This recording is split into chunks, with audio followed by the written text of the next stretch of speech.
มาครับวันนี้มาอันบ็อกกันครับ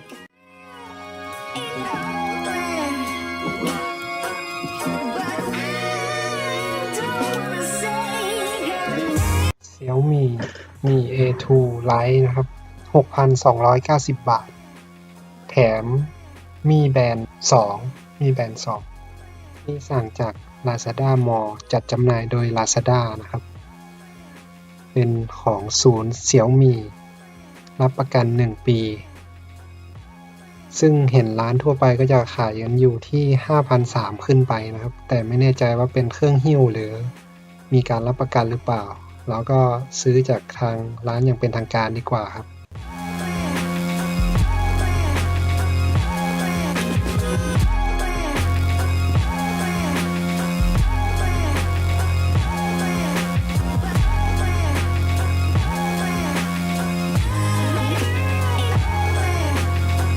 ตัวนี้ก็จะเป็นสเปค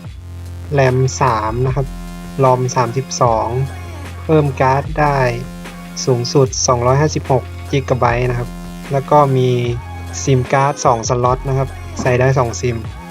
เป็นแบบนาโนซิม CPU Snapdragon 625 กล้องหลัง 2 กล้องนะครับ เป็นกล้อง 12 ล้านกับ 5 ล้านพิกเซล กล้องหน้า 5 ล้านพิกเซล จอ 19:9 นะครับ 5.84 นิ้วนะครับ แบตเตอรี่ 4,000 มิลลิแอมป์ให้มาเยอะทีเดียว ชอบเลยครับ นี่เป็นจุดเด่นของรุ่นนี้นะครับ คือแบตยังคงมีหูฟัง 3.5 นะครับ และยังคงเป็นพอร์ต Micro USB อยู่ Bluetooth 4.2 รองรับ Wi-Fi 2.4G และ Wi-Fi 5G มี Infrared Buster นะครับ Xiaomi Mi A2 Lite ก็จะเป็น Android One นะครับ Android One ก็คือแพลตฟอร์มที่กำหนดมาตรฐานและดีไซน์ทั้งฮาร์ดแวร์และซอฟต์แวร์ของ Google นะครับ จะต้องอัปเดต Android เวอร์ชัน2 ปี อัปเดตแพทความปลอดภัย3 ปีเป็นรายเดือนเลยนะครับ เป็น Android Oreo 8.1 ไม่มี MIUI มาครอบนะครับ เป็น Android Stock ROM หรือ Pure Android ที่การันตีการอัปเดตจาก Google นอกจาก Nexus และตระกูล Pixel ที่ Google ทำเองนะครับ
โอเค Google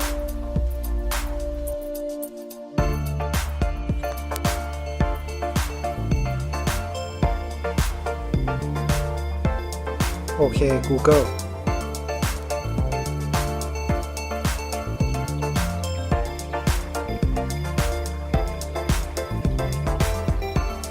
สภาพอากาศประเทศไทยวันนี้ลืมเซฟภาษาไทย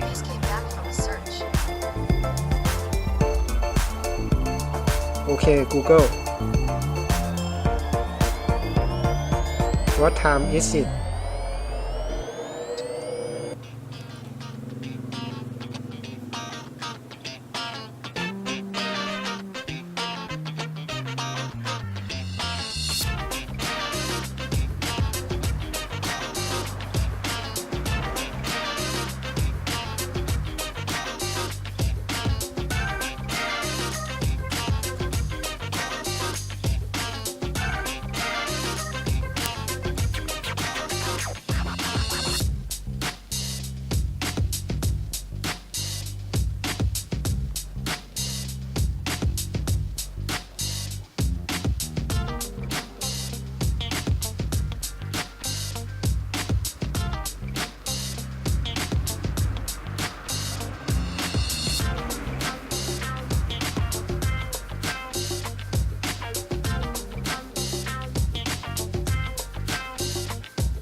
มาครับมาลองเล่นเกมกัน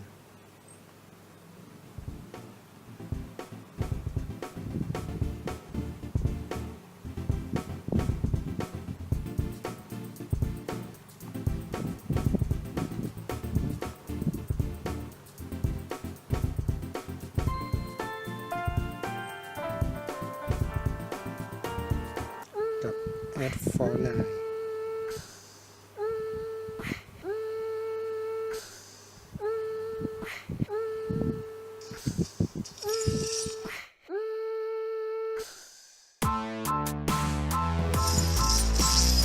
ภาพก็ใช้ได้อยู่นะครับ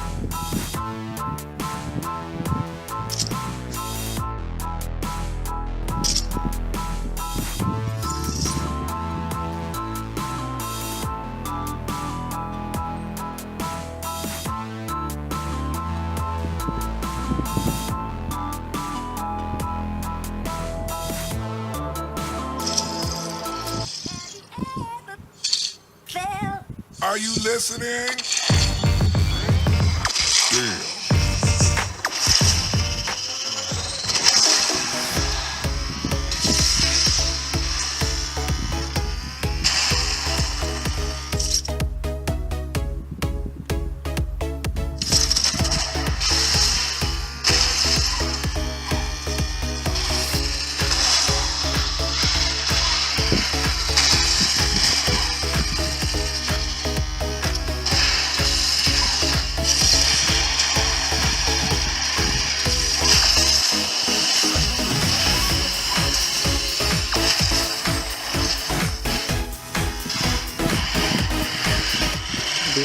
ดิบ